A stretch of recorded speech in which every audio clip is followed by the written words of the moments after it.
say with the script system that I know of when it comes to people who work with trucks or trucking systems and who do the shipping and who provide the shipping and supplies for different companies, coming up with your own form of currency is what the founding fathers of America did. It's the same thing that happens in every single nation when a nation wants to become a real nation. You have to have your own legal tender, your own currency, your own way of moving energy, which is what currency really is. It's the flow, it's the energy. So you have to have your own way of establishing that.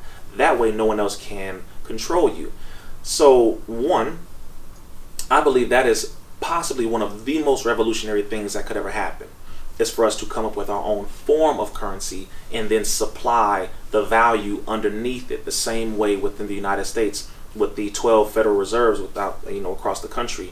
They supplied or supported the paper dollar with gold. They supported it with silver. They supported it with all those different things until they took it off of the gold and silver standard. But we can do the same. It's actually very simple. We can do the same.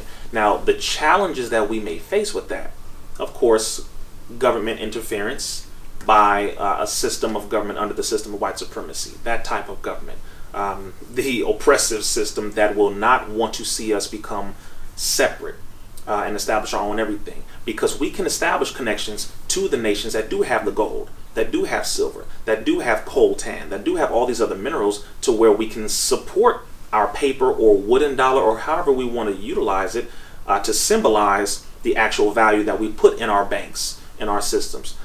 That is a challenge that every nation faces. They had to go to war to establish themselves and make themselves separate. They had to. And that's something that we may have to face as well. So we'll need security.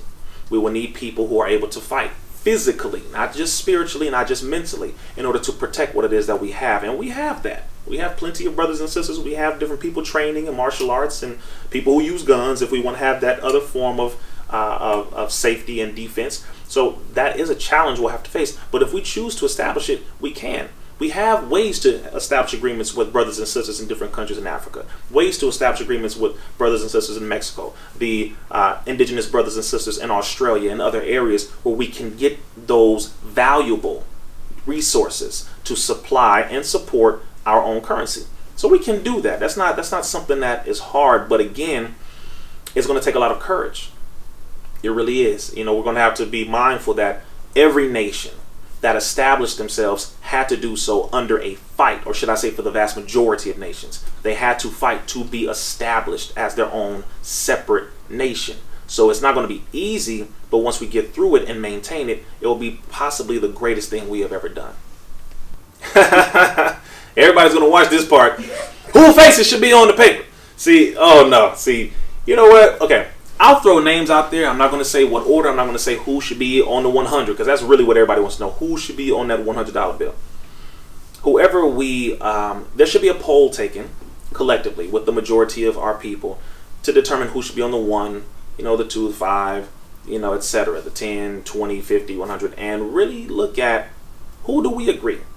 Some people will say that possibly Shaka Zulu should be on there, maybe. Some people will say, okay, when it comes to America, some people might say Rosa Parks. Some people might say, of course, Brother Dr. Reverend Martin Luther King. Some people might say Brother Malcolm X, Al-Hajj Malik El-Shabazz. Some people might say the Most Honorable Elijah Muhammad, Marcus Mosiah Garvey, the Honorable Mrs. Farrakhan. Some might say some of our sisters from the Black Panthers. They may say Assata Shakur.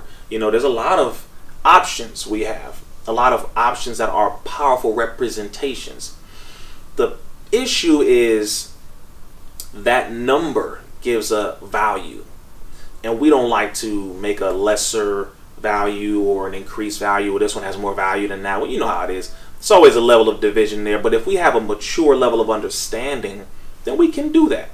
We can do that, just and respectfully to honor every ancestor that we have. Not to say this one is worth more than the other. It's really based on the amount of work that's done.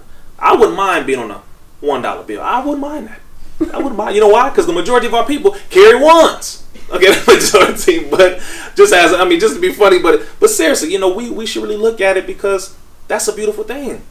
All we all running around here with damn near, baseball cards with slave owners on them. That's what we got in our pockets right now. There's slave owners on every single one. We don't care who has more value, really, but it's like that's what we have. So rather than honoring these slave masters every time we're making these transactions because we see them as valuable, I'd rather have my sister's face on this, my brother's face, our ancestors' face. I'd rather, because $1 or $100 bill, they're all valuable, So, but we gotta look out for that divisive type of mentality that kind of creeps in. But I think that would be possibly one of the greatest things ever, is to see our own people on our currency, kind of like how Eddie Murphy was in Coming to America.